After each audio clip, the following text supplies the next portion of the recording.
काय करताय तरुण मुलावर असा हात उचलतात काय? बघितलंस कविता, देख देख उसकी काली करतूत, पढ़ाई छोड़ के सब कुछ कर रही है। देखा शहर में पढ़ाने का नतीजा। विजय थांब रे। क्या कर रहा है? चल बाहर निकल। क्या कर रहा है तू? बाहर निकल, चल इधर से, चल निकल बाहर। क्या कर रहा है?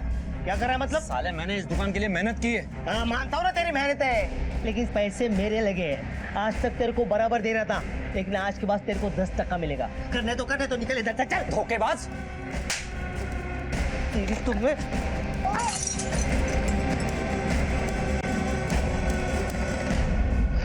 लेकिन विजय दुश्मनी पे उतर आ गया। उसे अपनी बहन की कोई परवाह नहीं थी।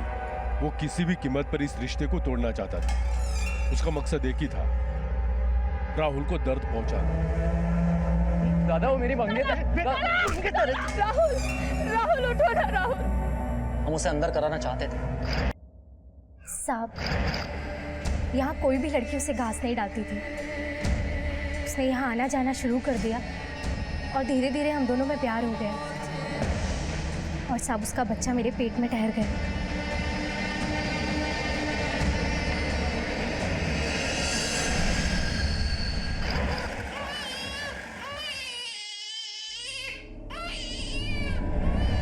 कविता काकी,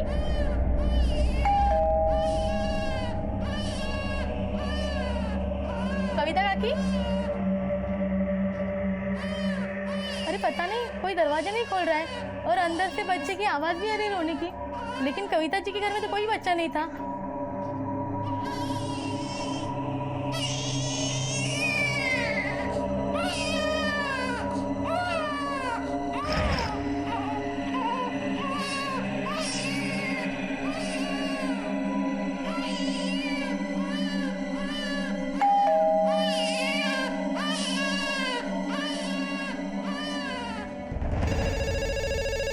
control room.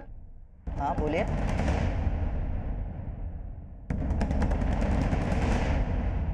Sir, Ganesh Nagar से कंट्रोल रूम में इमरजेंसी कॉल आया था। घर में पिछले 4 घंटे से बच्चे की रोने की आवाज आ रही है और घर बंद है।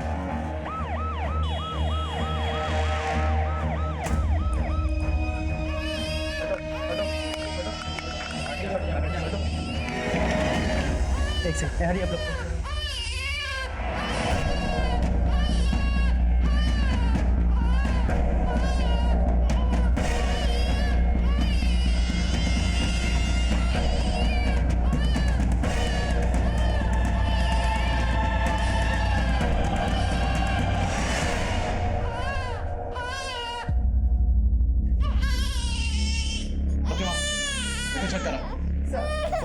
सब सब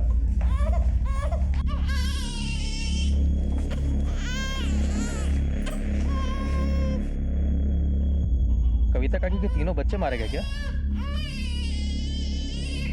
ये कविता अपने बच्चों की जान कैसे ले सकती है? अरे ये छोटा बच्चा किसका है?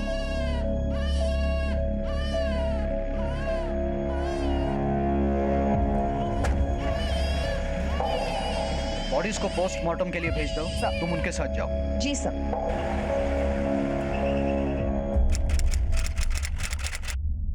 हम सारी उम्र संघर्ष करते हैं, अपने परिवार के लिए लोन पर घर लेते हैं, उसकी किस्तें चुकाते हैं, घर की 4 दीवारी के अंदर उनके लिए सारी सुख सुविधाएं मुहैया कराते हैं, उनकी सुरक्षा, उनकी खुशी का सामान बटोरते हैं। लेकिन अगर पूरी दुनिया में घर के अंदर घटने वाले अपराधों के आंकड़ों को जांचा जाए तो वो दिन ब दिन घिनौने और जघन्य होते जा रहे हैं। हमारे समाज की, हमारे देश की मानसिकता को, हमारी जहनियत को आखिर क्या हो गया है? कितना भयावह दृश्य था।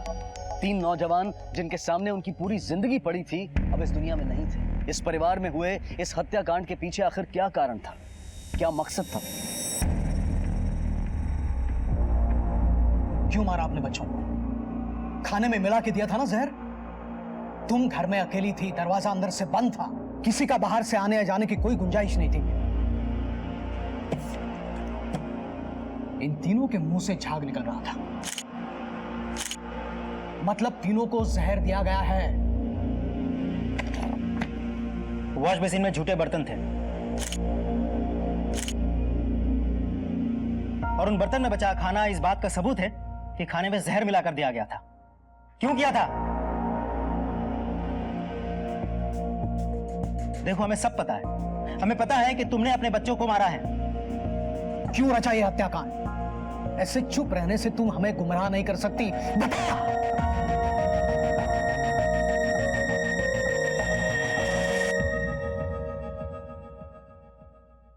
मैं सिर्फ अपने परिवार का भला चाहती थी, अपने बच्चों के लिए उज्जवल भविष्य चाहती थी। इसीलिए 20 साल पहले सांस से लड़कर पति और बच्चों के साथ गांव छोड़कर मुंबई आने का फैसला लिया था। लेकिन ये फैसला मेरे लिए आसान नहीं था। अगर कविता तो परिवार छोड़ून चलने, तेरे भी 2 बेटे हैं। जैसा तू आज मेरे साथ कर रहे हैं ना, वैसा ऊपर वाला कल तेरे साथ करेगा। ये मेरी तुझे हाय है, कभी सुखी नहीं रह पाओगी। ए दादा, जाना ही है ना, तू नासिक जाना। इतनी दूर मुंबई क्यों जा रहा है? बाबूजी, नासिक क्या तुम्हारे आंगन में है?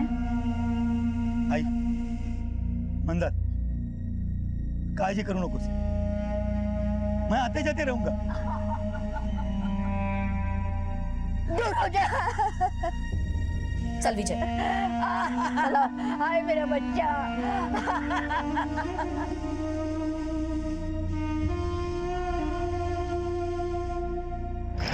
बंद करो ये बकवास। तुम्हारे इन बच्चों की मौत से 20 साल पहले क्या हुआ था, इसका क्या संबंध है? तुम्हारे कहने का मतलब ये तो नहीं है कि गांव से तुम्हारी सास और देवर यहां पे आए और तुम्हारे बच्चों को जहर देकर चले गए। तुम्हारे गोद में जो बच्चा है, यह किसका है?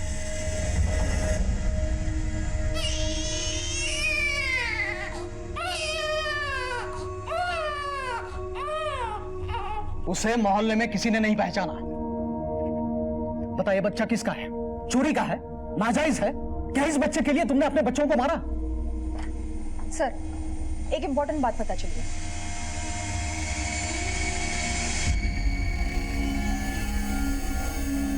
हम सबकी जिंदगी कई तरह के जज्बात से घिरी होती है, जहां रिश्ते, सपने, उम्मीदें, चुनौतियां, संघर्ष हमारा हाथ थामे हमारे साथ चलते हैं। जिंदगी के इस सफर में ऐसे कई मोड़ आते हैं, ऐसे कई मकाम आते हैं जब हमें कठोर फैसले लेने पड़ते हैं, जो कभी तो हमारे लिए वरदान साबित होते हैं और कभी श्राप।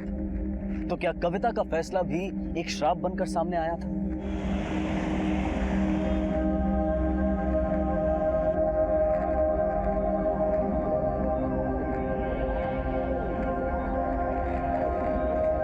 सर, ये कविता का बेटा रवि, उम्र 24 साल। और सर, ये उसकी छोटी बच्ची अंकिता, उम्र 21 साल। लेकिन सर, ये उसका बेटा नहीं है, ये राहुल है, इसी मोहल्ले में रहता है, रूम नंबर 52 में। हमने इसके फैमिली से कांटेक्ट किया है, उसका बड़ा भाई संतोष आया है, बाहर रुका है सर। उसके मुताबिक इसकी और अंकिता की मंगनी तय हुई है, ये उसका मंगेतर है।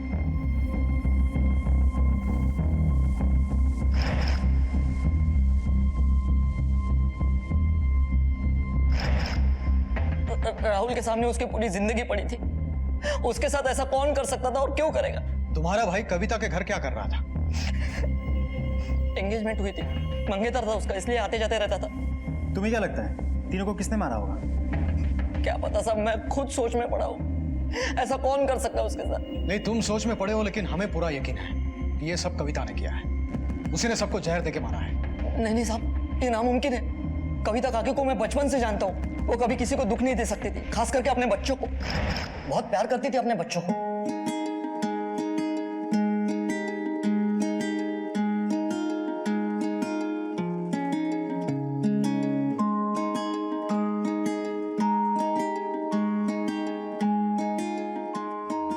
आज भी खूब खुश है।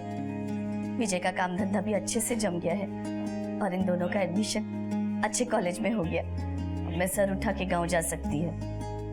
जो सपने लेके शहर आई थी, सब पूरे हो गए। अरे आई, जिसके पास तुम्हारे जैसी आई हो, वो कभी पीछे रह सकते हैं क्या? कविता काकी अपने बच्चों के लिए जान भी दे सकती थी। सर, मुझे माँ नहीं है, लेकिन कविता काकी ने कभी भी माँ की कमी महसूस नहीं होने दी मुझे। माँ कभी अपने बच्चों की जान नहीं ले सकती क्या? सर कुछ तो गलती हुई है सर। और विजय, कविता काकी का बड़ा बेटा वो कहाँ है? सर मोहल्ले वालों ने तो पहले ही कह दिया था कि तीनों बच्चे कविता के ही थे, जिनमें से एक विजय था। अरे त्याने अंदाज बांध ला असल, लेकिन असली सवाल यह है कि विजय कहाँ है। कहीं ऐसा तो नहीं कि विजय का भी हाथ है इस हत्याकांड के पीछे? या फिर कविता ने विजय को मार दिया, या फिर विजय ने इन सबको मारा और गायब हो गया, जिसके लिए माँ सदमे में है। सदमे में है या ढोंग कर रही है, देखना पड़ेगा। चला चल।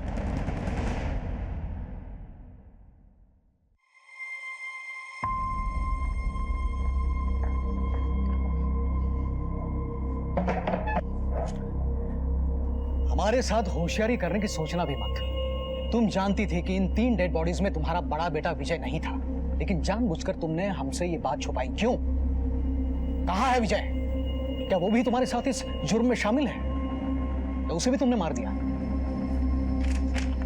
ये पोस्टमार्टम की रिपोर्ट है। इसके मुताबिक तीनों बॉडीज में जहर मिला है। राशन के दुकानदार ने हमें बताया कि तुमने उसकी दुकान से जहर खरीदा था। हाँ साहब, कविता काकी कल आई थी यहाँ पे जहर लेने के लिए। इतने यकीन के साथ कैसे कह सकते हो तुम? साहब, कविता काकी पूरे हफ्ते भर का राशन एक साथ में भरती है, लेकिन कल सिर्फ वो जहर ही लेकर गई थी। और ये विजय कहाँ है ये?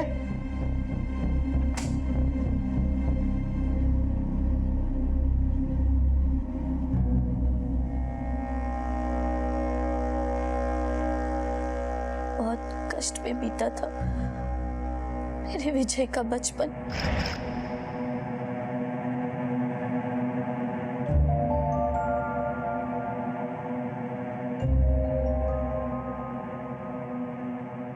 चलो बच्चों लिखो है सब।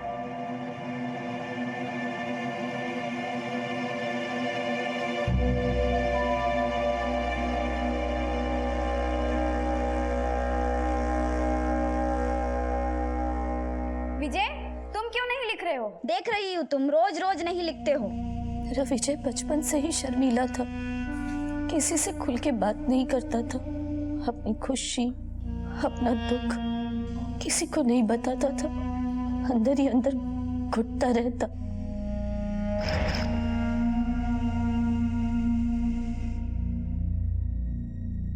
विजय को चश्मे की जरूरत है, ये बात हमको 5-6 महीने के बाद पता चली। चश्मा लगाने के बाद भी बच्चे उसको चश्मिश बोल के चिढ़ाते थे। मैं गांव से लड़कर अपने बच्चों के भविष्य के लिए यहाँ आई थी, पर विजय का आत्मविश्वास टूट चुका था। त्याचं कशातच मन नाही लागायचं, अकेला रहता था, रोता रहता था। फिर एक दिन संतोष से उसकी दोस्ती हो गई। संतोष के साथ दोस्ती होने के बाद विजय में भी धीरे धीरे बदलाव आने लगा था।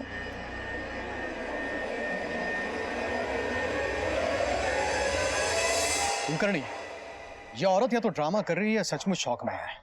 इधर उधर की बातें करके हमारा टाइम वेस्ट कर रही है ये। सर ये औरत हमें मौका वारदात पर मिली।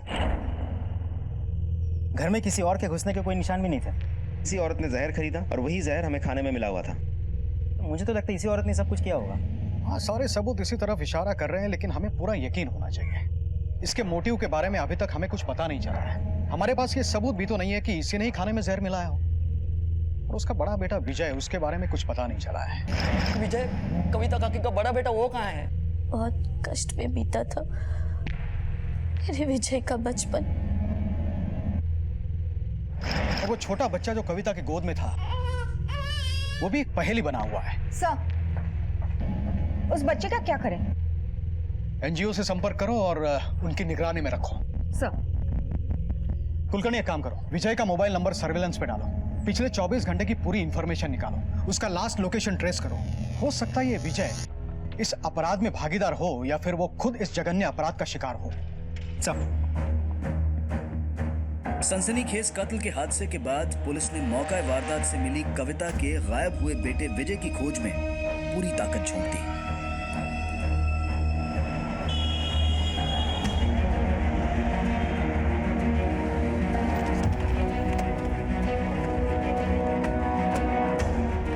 विजय के मोबाइल की लास्ट लोकेशन इसी एरिया में ट्रेस हुई।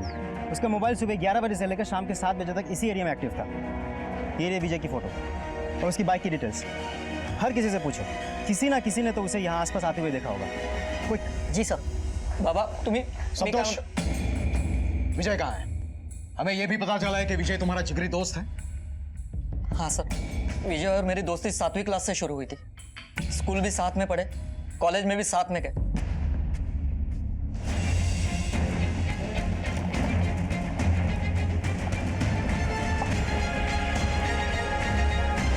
रवि, गाड़ी थामो।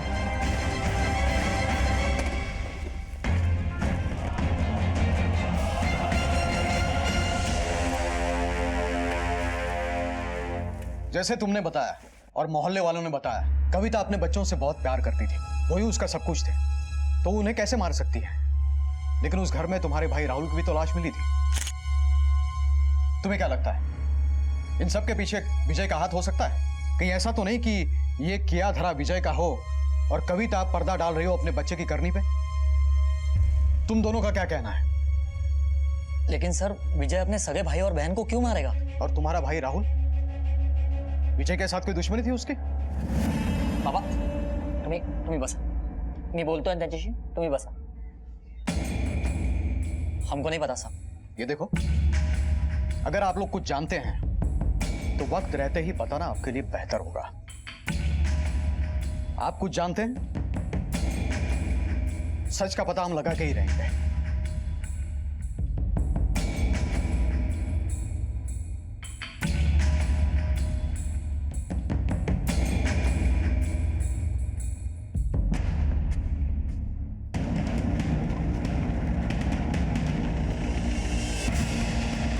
साहेब, हे बघा, गाडी लपवायचा प्रयत्न इथे केलाय। गाड़ी पे या गाड़ी के आसपास कहीं झाग के निशान नहीं है। इसका मतलब दूसरे लोगों की तरह विजय को जहर नहीं दिया गया था। तिथे हा मोबाइल भेटलाय। कहीं ये फोन विजय का तो नहीं? विजय ऐसे यहाँ बाइक छुपा के कहाँ जा सकता है, वो भी ऐसे समय में? अगर विजय का फोन यहाँ है तो आसपास कुछ ना कुछ तो जरूर हुआ होगा। चेतन, इस हाईवे के दोनों तरफ टोल नाका है ना? हो साहब। अगर टोल नाका है तो हमें सीसीटीवी फुटेज जरूर मिलेगी। 5 नवंबर सुबह 11 बजे से लेकर शाम के 7 बजे तक पूरी फुटेज निकालो। इस फोन को ऑन करने की कोशिश करो। अगर ये फोन विजय का है तो हमारे लिए बहुत काम की चीज़ साबित हो सकती है। इस फोन के कॉल डिटेल्स निकलवाओ और पता करो गायब होने से पहले वो किस किस से बात कर रहा था। हो साहब। पुलिस के हाथ इस बात के कई सबूत लग चुके थे कि कविता ने ही अपने दोनों बच्चों और अपनी बेटी के मंगेतर को मारा था, और विजय की गुमशुदगी में भी उन्हें कविता का ही हाथ नजर आ रहा था। एक सुराग जो अब तक पुलिस के हाथ नहीं लगा था, वो था कविता का अपने हंसते खेलते परिवार को मौत की भट्टी में झोंक देने का कारण। विजय की बाइक उस जगह कैसे पहुंची, उसका सुराग लगाते लगाते पुलिस ने हाईवे के टोल नाके के सीसीटीवी फुटेजेस को खंगालना शुरू किया।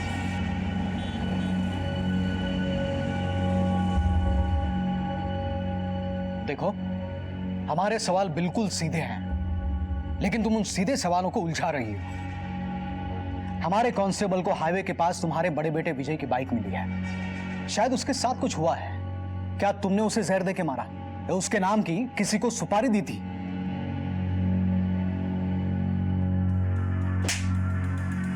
सर पूछ रहे हैं, उस सवाल का सीधी तरीके से जवाब दे। और कैसी माँ है तू? अपने ही बच्चों को मार दिया तूने। और ये विजय का है, उसके साथ क्या किया तूने? तू और वो विजय का दोस्त संतोष मिलके क्या छुपा रहे हमसे? बता।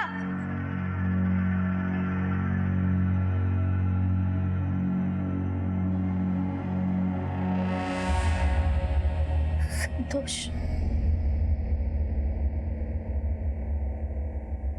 विजय ने जब संतोष से दोस्ती की थी तेव्हा वाटलं होतं वो भी पढ़ाई में ठीक हो जाएगा, मेरे दूसरे दोनों बच्चों की तरह। लेकिन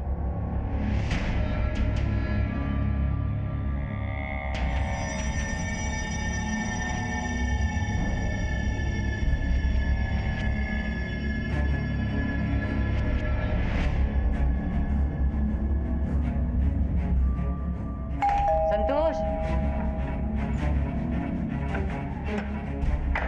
ये देख। अरे वाह, चल आज फिल्म देखने चलते हैं। विजय खुद तो पढ़ने में पीछे था ही,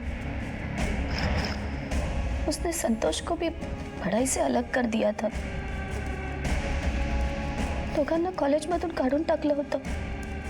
कॉलेज में दारू बेचते वक्त पकड़ा था दोनों को, लेकिन इसमें विजय की कोई गलती नहीं थी। वो तो जिंदगी में आगे बढ़ने के लिए हाथ पांव मार रहा था, पर उसके बाबा को मौका मिल गया था। काय करताय तर मुलावरचा हात उचलतात काय? बघितलंस कविता? देख देख उसकी काली करतूत, पढ़ाई छोड़ के सब कुछ कर रही है। देखा शहर में पढ़ाने का नतीजा। विजय थांब रे, अहो सगळीच मुलं सारखी असतात का? रवि और अंकिता कर रहे हैं ना सब कुछ ठीक, वो भी धीरे धीरे समझ जाएगा। देख देख कविता, मैं क्या बोलूं, अब भी वक्त गया नहीं है, अजूनही वेळ गेलेली नाही कविता। चलो हम गाँव लौट चलते। कैसे चली जाती गाँव वापस? वहां से सर उठा कर आई थी, सर झुकाकर वापस नहीं जाना चाहती थी। वहां के लोग तो यही इंतजार में थे ना कि कब ये वापस आएगी और कब हम लोग इसका अपमान करेंगे। इसमें प्रकाश की कोई गलती नहीं थी, वो गांव से शहर तो आ गए, पर गांव को अपने दिल से नहीं निकाल पाए। उनकी माँ और भाई मंदार ने उन्हें कभी गांव भूलने ही नहीं दिया, इसीलिए उनका एक पांव गांव में तो दूसरा शहर में, तो वो कभी शहर के हो पाए और न गांव के, न एक बेटे का फर्ज अदा कर पाए और न ही पिता का।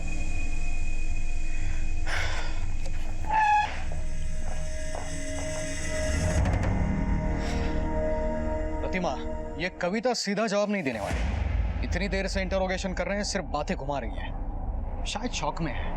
सर ये कोई शौक वॉक में नहीं है, देर शानी है। अगर आप कहें तो अपने तरीके से उगलवाओ सब। सर एनजीओ से फोन आया था।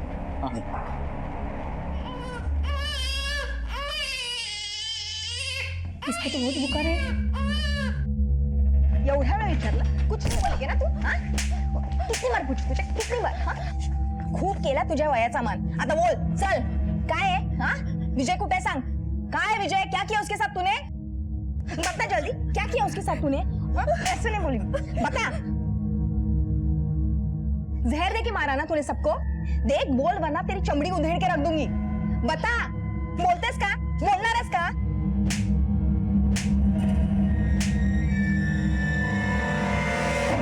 5 नवंबर सकाळी 9 ते संध्याकाळी 7 विजय की फोन की लास्ट लोकेशन उसी जगह थी जहां उसकी बाइक मिली थी, और विजय अभी तक मिसिंग है। प्राइम सस्पेक्ट कविता। 3 बजे राहुल अपने घर से निकलकर कविता के घर गया अपनी मंगेतर अंकिता से मिलने के लिए। किराना ओनर के बयान के मुताबिक 5 बजे कविता उसकी दुकान में गई थी। हाँ साहब, कविता काकी कल आई थी यहाँ पे जहर लेने के लिए। रात को 10 बजे पड़ोसियों ने एक छोटे बच्चे के रोने की आवाज सुनी।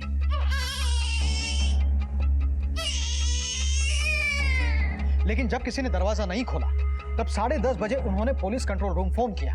11 बजे जब हम वहां पहुंचे तब हमने 3 लाशें देखी, रवि, अंकिता और अंकिता का मंगेतर राहुल की, और कविता एक छोटे बच्चे को अपनी गोद में लिए उन लाशों के बीच बैठी हुई मिली। सब पोस्टमार्टम रिपोर्ट के मुताबिक तीनों की मौत शाम के 7 बजे से लेकर रात के 9 बजे के बीच हुई। हमें लगता है कि कविता ने ये सब कुछ किया, लेकिन पता नहीं क्यों। और दूसरी तरफ हम अभी तक विजय तक नहीं पहुंच सके, जिससे ये साबित हो पाए कि सब में विजय का क्या हाथ है और आखिर विजय है कहाँ। और जिस तरह से कविता विजय के बारे में बात कर रही है, बहुत कष्ट में बीता था मेरे विजय का बचपन। तो ऐसा लग रहा है कि अपने तीनों बच्चों में से सबसे ज्यादा वो विजय से प्यार करती है। कहीं ये भाइयों के बीच का झगड़ा तो नहीं है? सर, इस संतोष विजय का जिगरी दोस्त है, कुछ ना कुछ उसे जरूर पता होगा, लेकिन हमसे छुपा रहा है। सर खूब प्रयत्न केला, ये कविता मोटी चमड़ी की है, कुछ नहीं बोल रही। साहब, मालवनी पुलिस स्टेशन की एफआईआर की कॉपी, जहां संतोष ने विजय के खिलाफ 8 महीने पहले एफआईआर दर्ज कराई थी। दावे तो बड़े बड़े करता था अपनी दोस्ती के। इस एफआईआर में तुम्हारा पूरा दोस्ताना दर्ज है। बता क्या हुआ था? सर, मैं और विजय कॉलेज में दारू बेचते हुए पकड़े गए और हमें कॉलेज से निकाल दिया गया। तब हमने फैसला किया कि बाबा हमें पैसे चाहिए, दारू की दुकान खोलनी है। काय? वेड लागले त्याला, वेड। बाबा ऐकून तर, ये सपने लेके इधर आए थे तुम लोग? दारू की दुकान खोलनी है और कोई धंधा नहीं मिला तुम लोग को? ये देखो, तुम्हें जो करना है वो करो, मगर मेरी एक बात कान खोल के सुन लो, इस दारू के धंधे के लिए मैं एक फुटी कौड़ी नहीं देने वाला तुम लोग को। दारू का धंधा खोलना चाहता हूं। ऐसे तैसे करके काकी ने काका को मना लिया। सारे पैसे का जुगाड़ काकी ने कर दिया और हमारी दारू की दुकान खुल गई। 1 साल तक सब ठीक चला, लेकिन उसके बाद विजय के मन में खोट पैदा होगी। उसने नई बाइक खरीदी, मुझे बोला बाबा ने खरीद के दिए। नया मोबाइल खरीदा, बोला कि बाबा ने खरीद के दिया।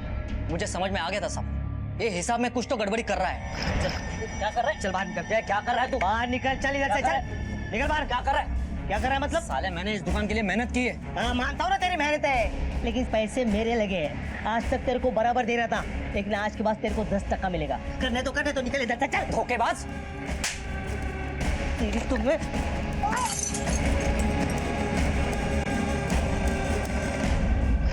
हमारे अलग होने के बाद विजय ने जो पैसे चुराए थे, काकी ने उसके 2 हिस्से किए। मुझे मेरा हिस्सा दे दिया। काकी गप्पा बस। विजय, दोस्ती की कदर करना सीख। इसी की दोस्ती के सहारे खड़ा रहा था ना, और आज इसी को गिरा रहा है। अच्छे दोस्त किस्मत वालों को मिलते हैं, लक्ष्य ठेव। काकी छोड़। 1 मिनट संतोष।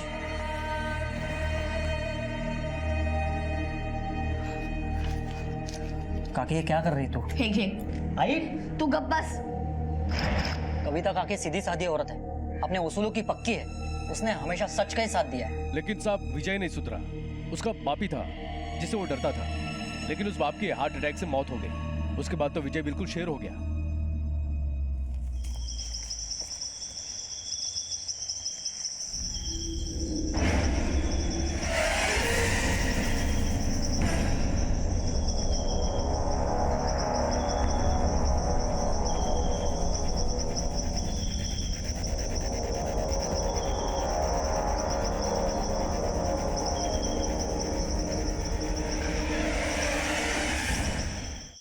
अंकिता और राहुल दोनों एक दूसरे को बहुत पसंद करते थे, लेकिन विजय दुश्मनी पे उतर आ गया। उसे अपनी बहन की कोई परवाह नहीं थी। वो किसी भी कीमत पर इस रिश्ते को तोड़ना चाहता था। उसका मकसद एक ही था, राहुल को दर्द पहुंचाना। दादा वो मेरी मंगेतर है।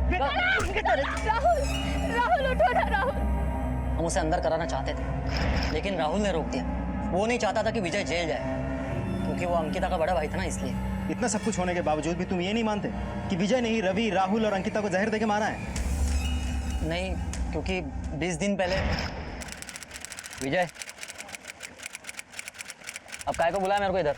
संतोष, मुझे माफ कर दे। मैं दोस्ती के रिश्ते को लालच के तराजू में तोड़ रहा था। पहले कम से कम एक कंधा तो था जिस पर मैं सर रखकर रो सकता था। रब, संतोष, तुझे बताता हूँ, जब मैं बचपन में शहर आया ना, तो मैं अकेला नहीं रहना चाहता था। अब मैं अकेला रह गया हूँ। विजय को मैं बचपन से जानता हूँ, वो सच कह रहा था साहब। वो पूरा बदल चुका था। उस दिन के बाद उसने कभी किसी से कोई झगड़ा नहीं किया। मेरे घर पे आया, बाबा और राहुल से माफी मांगी। मैं पूरे यकीन के साथ कह सकता हूँ सर, इन हत्याओं के पीछे विजय का दूर दूर तक कोई संबंध नहीं है। विजय का अचानक हृदय परिवर्तन हुआ, इसका क्या कारण हो सकता है? ये तो मैं नहीं जानता, लेकिन विजय पर पूरा विश्वास था मेरा। अरे मूर्ख है तू, मूर्ख। विजय ने सबको मारा है, और अपने ऊपर आए हुए शक को हटाने के लिए वो मगरमच्छ के आंसू बहाते गया। और वो कविता, वो भी कुछ कम नहीं है। वो बच्चे के हर काली करतूत पर पर्दा डालती रही अब तक, और अब नहीं डालेगी क्या? वो अपने बच्चे के हर गुनाह को छुपाती आई है।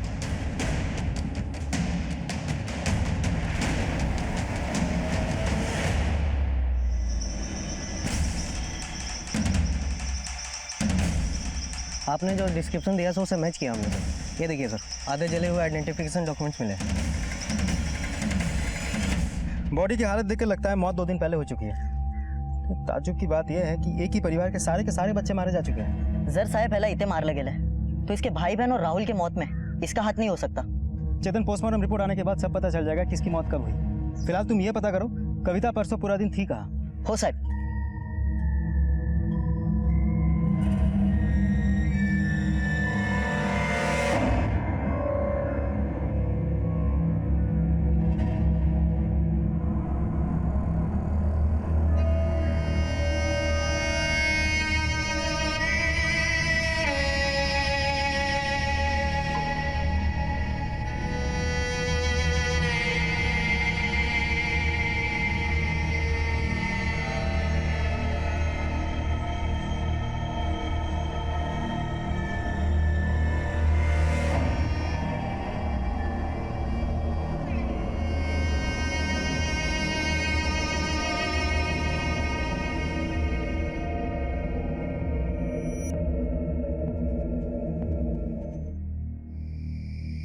सर पूछताछ से पता चला कि कविता परसों अपने घर के आसपास ही थी। इसका मतलब उसने विजय को किसी और से मरवाया है। विजय की लाश को देखकर कविता ने जिस तरह से रिएक्ट किया, बड़ी हैरत की बात है। अपना चहीता बेटा आज जला सामने बॉडी पड़ी है, लेकिन वो रोई नहीं। उसके चेहरे पे कोई दुख नहीं था। क्यों? क्योंकि उसी ने अपने सारे बच्चों की हत्या की या करवाई।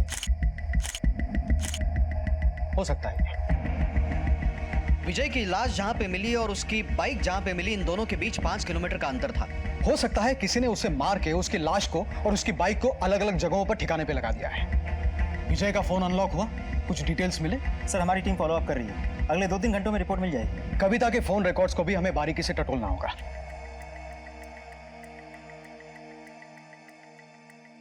आई मुझे माफ कर दे आई। मैं जिंदगी भर गलतियां करता रहा, तेरे दुख का कारण बनता रहा, पर तू मुझे हमेशा बचाती रही। मेरी टेंशन की वजह से बाबा भी जल्दी चल बसे। आई देखना कितनी उम्र निकल गई। आई मैं सुधरना चाहता हूँ, आई मैं सुधरना चाहता हूँ।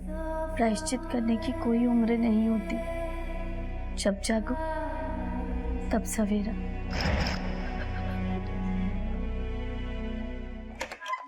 सर कविता के कॉल रिकॉर्ड्स के मुताबिक 5 नवंबर या उससे पहले किसी भी संदिग्ध नंबर पे कोई एसएमएस या फोन नहीं किया गया है।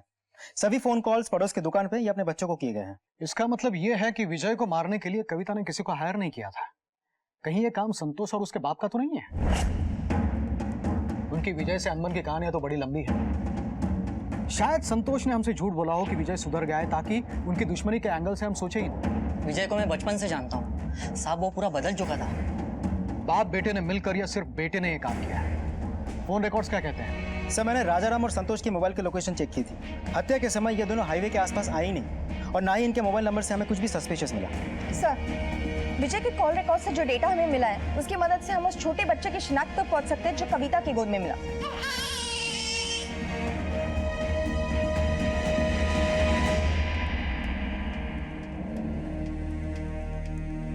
Very bad. इसकी तबीयत तो बहुत खराब है। अगर 2-3 घंटे में इसका बुखार कम नहीं हुआ ना, इसे हॉस्पिटल में एडमिट करना पड़ेगा।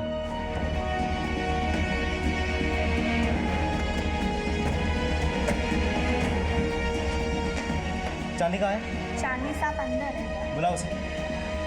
ये रहे तुम्हारे और विजय के बीच भेजे गए सारे मैसेजेस और ये कॉल डिटेल्स। रिश्ता क्या था तुम दोनों का?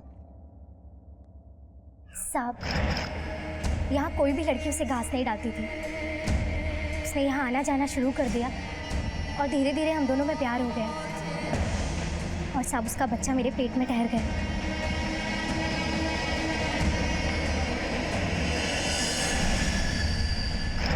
साहब हमारे धंधे में लड़की को लड़की ही बना रहना होता है, वो कभी माँ नहीं बन सकती। लेकिन विजय ने मुझसे वादा किया था कि मैं इस बच्चे को जन्म दूँ, इसके बाद वो मुझे और बच्चे को लेके यहाँ से कहीं दूर चला जाएगा। लेकिन बच्चा तो हो गया साहब, लेकिन विजय के सारे वादे झूठे निकले। उसने यहाँ आना जाना छोड़ दिया, और मैं नहीं चाहती थी कि मेरे बच्चे की इस माहौल में परवरिश हो, इसलिए मैं अपने बच्चे को लेके खुद उसके पास चली गई। ना जाने सर विजय को क्या हो गया था, वो अपने बच्चे को देख करके रोने लगा। विजय को देखकर ऐसा लग रहा था कि जैसे उसे अपने काम में पहली बार सफलता मिली हो। उसने मुझसे वादा किया था कि वो बच्चे की देखभाल करेगा, और 4 नवंबर को वो यहाँ आया भी था। हमारी मैडम को पैसे दिए और बच्चे को लेकर चला गया। मुझे भी चलने के लिए कहा था, लेकिन मैंने मना कर दिया सर। फिर विजय के साथ कब बात हुई तुम्हारी? सब उसके बाद मैंने उसे कई बार फ़ोन लगाने की कोशिश करी, लेकिन उसका फ़ोन नहीं लगा, और अब तो पता चला है कि वो मर चुका है। पर मेरा बच्चा कहाँ है साहब? सर विजय का हृदय परिवर्तन इस बच्चे की वजह से हुआ था। इसका मतलब संतोष हमसे सच बोल रहा था। तो फिर विजय को कौन मार सकता है, और फिर क्यों? और ये बात भी तो अभी तक साफ नहीं हो पाई है कि कविता अपने जिम्मेदार और सुधरे हुए बच्चों को क्यों मारेगी। हम तो ये मान के चल रहे हैं कि रवि, अंकिता और राहुल अच्छे बच्चे थे। शायद हम उनके बारे में गलत सोच रहे हैं। तो ये भी हो सकता है कि उन हत्याओं के पीछे विजय और कविता का हाथ ही ना हो। ये भी हो सकता है कि इन तीनों में से किसी एक का किया धरा हो। एक काम करो कुलकर्णी, उन तीनों के बारे में और वो बाप बेटा क्या नाम राजाराम और संतोष, उनके बारे में पूरी इंफॉर्मेशन निकालना सब।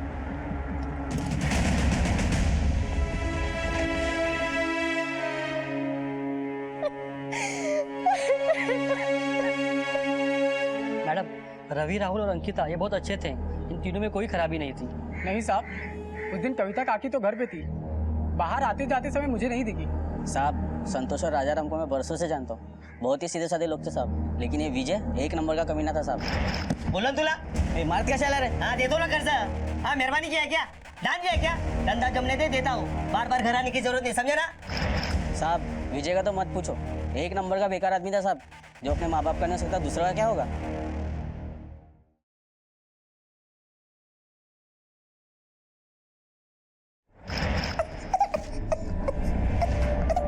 भाई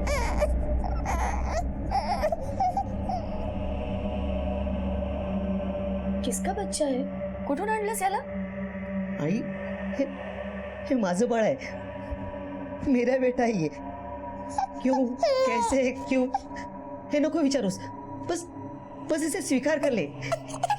ये तेरा विजय का अंश है।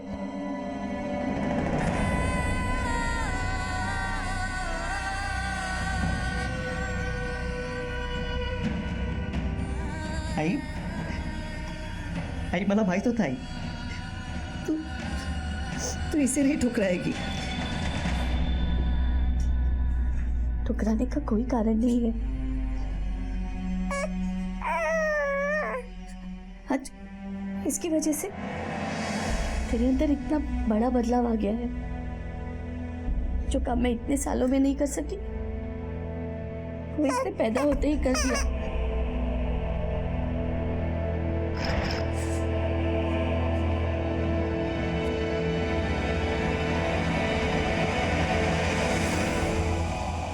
संपदा उठाओ। चलो उठ।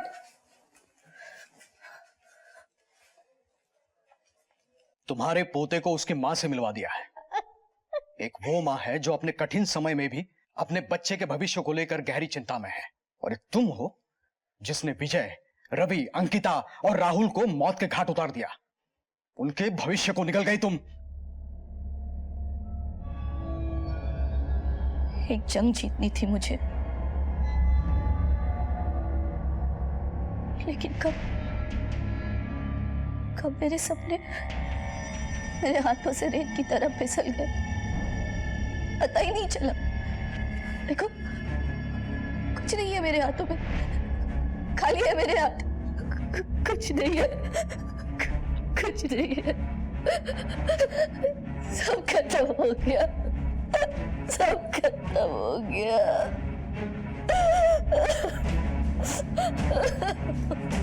कविता अभी अपना जुर्म कबूल नहीं कर रही है। सर विजय की मौत वाले दिन अंकिता एक नंबर से बार बार कांटेक्ट में थी। हर आधे घंटे में या तो कॉल आया था या गया था। ऐसे लग रहा है किसी के साथ कोऑर्डिनेट कर रही हो। और सर ये नंबर विजय की मौत वाले दिन क्राइम सीन पर एक्टिव था। किसका नंबर है?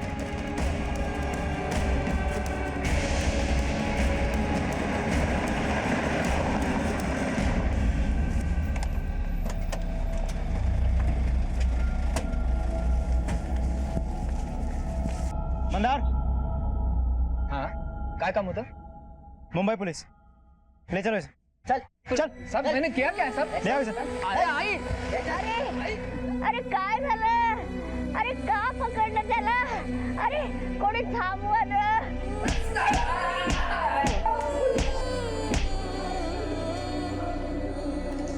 चलो तेरी गाड़ी से जो हमें खून के निशान मिले वो किसका है?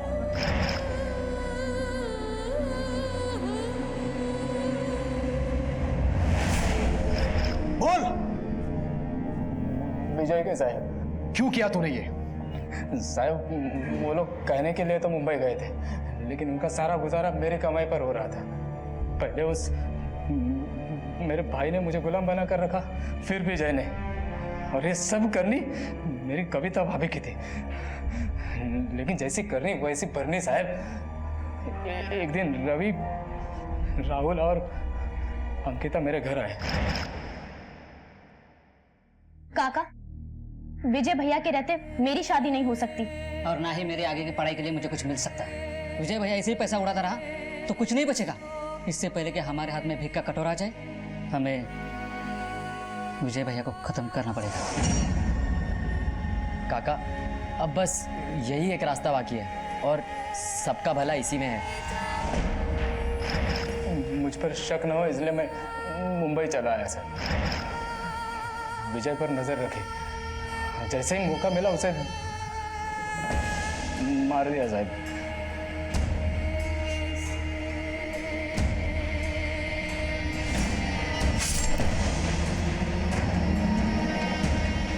उसकी बाइक को वहीं छुपाकर बॉडी को दूर जंगल में ठिकाने लगा दिया सर।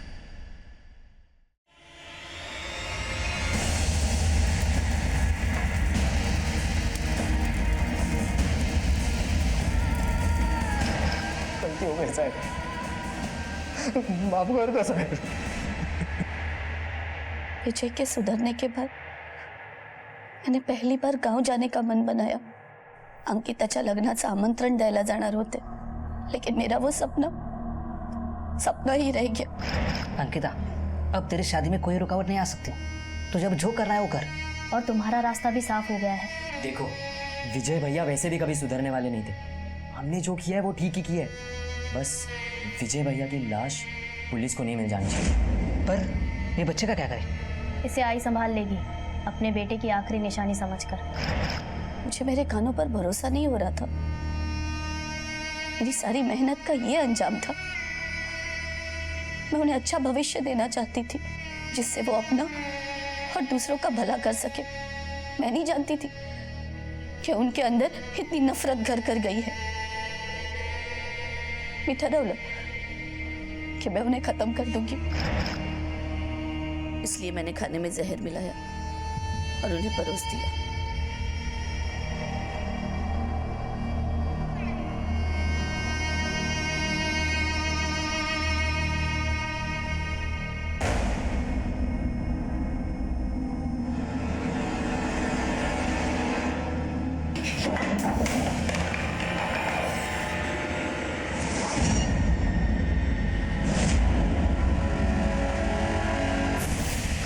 क्या गलती हुई मुझसे? अपने बच्चों के हित के लिए सबसे लड़ती रही। मेरे पति और मेरे बीच हमेशा लड़ाई इनको लेकर ही होती थी। मेरे ससुराल वालों से भी इनके लिए बैर लिया मैंने। सबकी गालियां सुनी, सबकी बददुआएं ली, पर नहीं, फेल हो गई मैं। हार गई मैं, हार गई।